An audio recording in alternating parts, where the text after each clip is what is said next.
करबै दुर्गा महारानी के सब कियो कल सब ठेल कर मैया भवानी के चलू भौजी पूजा करबै दुर्गा महारानी के चलू भौजी पूजा करबै दुर्गा महारानी के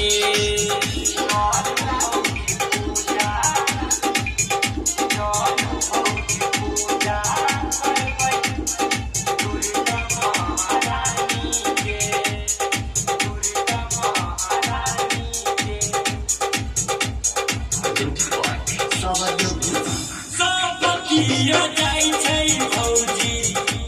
मैया मनातिर ये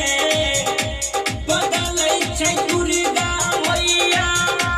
सबके तकदीर ये सब कियो जाइ छै भौजी मैया मनातिर ये बदलै छै मैया दुर्गा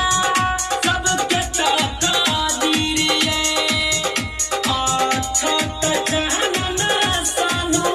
गंगा जल पानी में चलू भौजी पूजा करबै दुर्गा महारानी के चलू भौजी पूजा करबै दुर्गा महारानी के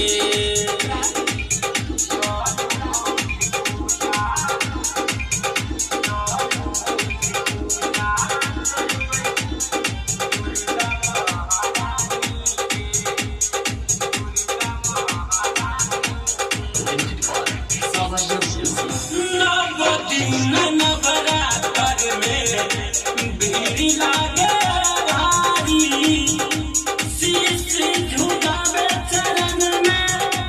सब नर नारी नव दिन नवरात्र में भीड़ लागे भारी शीश झुकावे चरण में सब नर नारी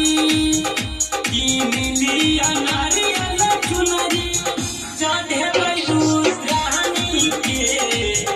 चलू भौजी पूजा करबै दुर्गा महारानी के चलू भौजी पूजा करबै दुर्गा महारानी के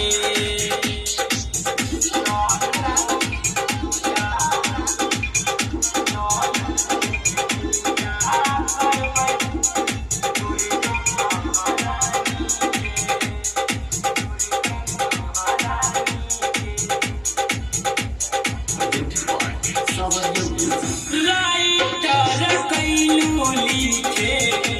माई के भजनिया गाबै छै गीत राजू